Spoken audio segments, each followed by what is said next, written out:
Hi there, my name is Jordan. Today I'm going to be using trope identification in 3 different pieces of pop culture. Feminist Frequency is a YouTube account that observes different issues in feminism today. They have a great definition of tropes, which is what I'm going to be observing for my project. A trope Here it is a common pattern in a story or a recognizable attribute in a character that conveys information to the audience. A trope becomes a cliché when it's overused. So the trope I chose to focus on today is the white heterosexual male. This is a character used in many movies and television series. The first example I'm going to use is Smallville, a CW network series. It was created as the childhood progression of Superman. Most of you know Superman, and it's about a man from Krypton with supernatural powers who saved the world from Lex Luthor. So Smallville is the childhood version of Superman, and it shows how he became that hero. The main character is Clark Kent, who's played by Tom Welling. So Lana is always put in some type of danger that requires Clark to save her. So first we're going to look at a clip of her being, put in a car and in a disastrous tornado, and she survives. Here it is.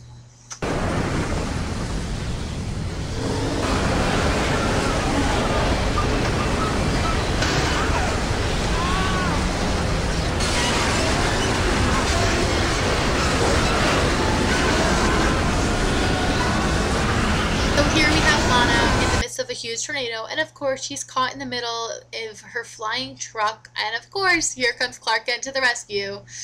Next we're going to see Lana, who is trapped in a glass room by some evil villain who wants her to die from a gas suffocation.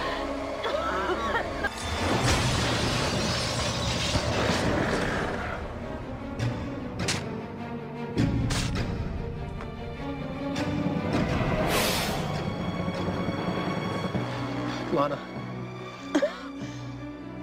Well, ta-da! There you go! And of course Lana does not suffocate, because how could Clark let that happen? And of course the bad guy is once again caught by Mr. Clark Kent. Next we're going to be watching Lana being thrown over the ledge by some evil man who just wants her to die or whatever. And we're going to watch Clark jump over the ledge to save Lana Lang. Here we go. Don't you see? Clark was made for a greater glory.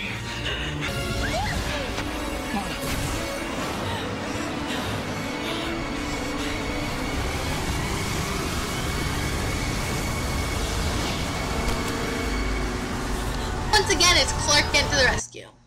Now, of course, there are those few episodes where, a woman has to save Clark, or somebody has to save Clark, So we're going to watch an episode right now from Season 3, Episode 5, called Perry, where Clark is being thrown over by the ledge of a lake by some crazy man who thinks he's Superman. Of course, nobody's allowed to know his true identity, so he hides his ability by hanging on and waiting for somebody to save him, because Lana is totally going to be able to lift him up.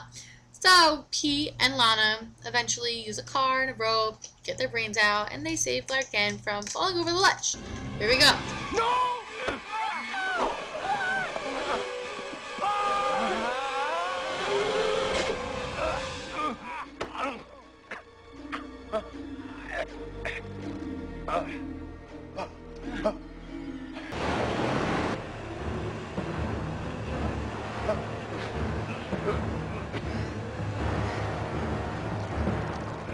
Now here we see that Pete and Lana save Clark, but it's not the way Clark saves them, because, they're not as strong as him, and they don't have the heat vision, or the x-ray vision, or, the ice-cold breath, or the running really fast, or, they just use a rope in a car like any normal human being would have to do, because, they're not from Krypton with superpowers.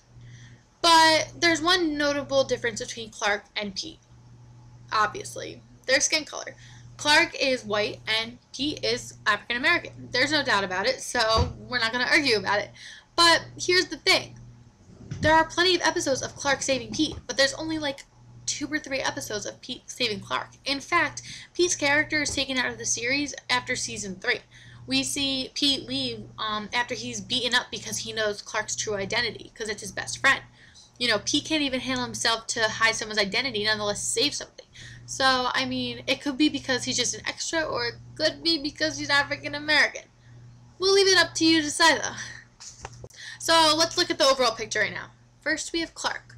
White, heroic, male, heterosexual. Then we have Lana, his love interest, white, you know, damsel in distress, a woman. Come on now. Duh. And then we have Pete, African American, the victim, you know, he's beaten up a lot. So there you have it. There's a difference, an obvious, a very extremely clear difference between the white Clark Kent and the African American Pete. Next, we're going to look at the Vampire Diaries, which is also a CW series. It features the Salvatore brothers, Stefan and Damon, and their vampires. Elena is put in plenty of situations where either Stefan or Damon have to save her, or both. So first we're going to look at an episode where, you know, Elena can't handle herself, so they come to the rescue. Here it is. Stefan's phone. How may I help you? Where is he? Oh, he's on his way to you. Forgot his phone. Oh, thank God. This compass was spinning. Stefan must be here. Thank you. You're welcome.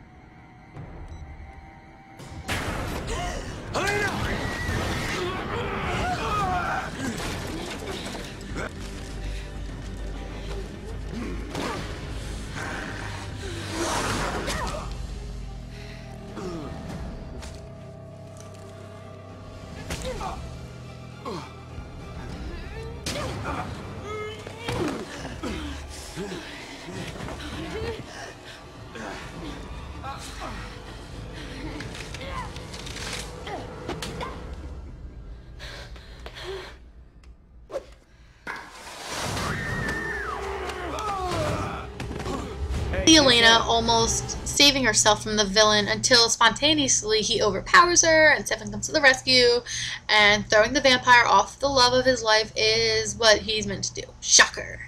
So Elena always attempts to protect herself, but it's obvious to the viewer that Elena just can't do it and she's completely helpless and forever will be. Without Stefan and Damon, she's just gonna die. So let's watch an episode where Elena almost dies. Okay.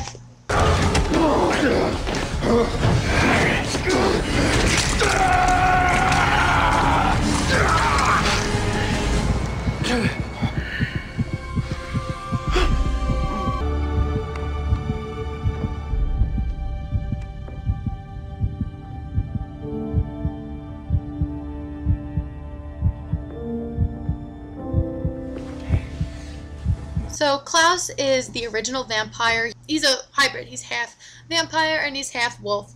So he's undefeatable, unkillable, he's on everything. But here we can see that the Salvatore brothers kill him to save Elena.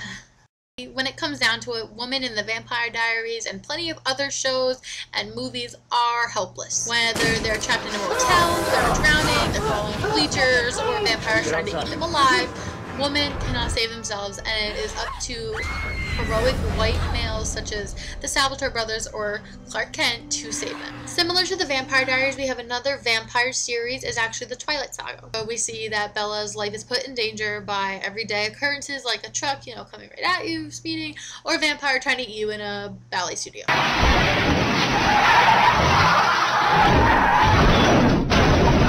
On one occasion, we see Edward save Bella from the dangers of everyday life, such as when a group of drunken men come toward a beautiful woman and she's put between a rock and a hard place. So, da-da-da-da, here comes Edward Cullen to the rescue. Let's watch. How you guys doing? What's up, girl?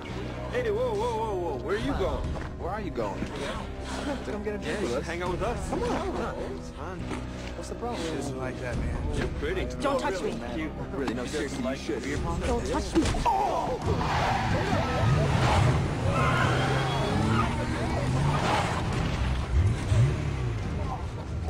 Get in the car. Throughout the series, the producers took every moment they could to show off Edward's heroic traits to portray the classic white male supernatural trope. Even during the crash scene, you could see it was the African-American man that almost indirectly killed Bella. He has no superpowers, he's the antagonist during that particular scene, and Bella can't even protect herself. She needs Edward saving at any time. Especially here when James, another vampire, who's actually a vampire hunter, attacks Bella strategically at her old ballet school. Tell Edward how much it hurts. Tell him to avenge him. Tell him. What are you doing? Tell him. Tell him. Here, James bites, throws, and tortures Bella. But as a supernatural being, like the Salvatores and Superman, Edward is always saving Bella's life from the dangers his origins pose on her mortal life. When you come in contact with a supernatural being, you're bound to have supernatural experiences. Sure, there are plenty of other series or movies that I could analyze about the supernatural white male trope, but that would take decades, and, well, I think we've seen enough. If you're watching a supernatural movie or series, you're bound to see the white hero.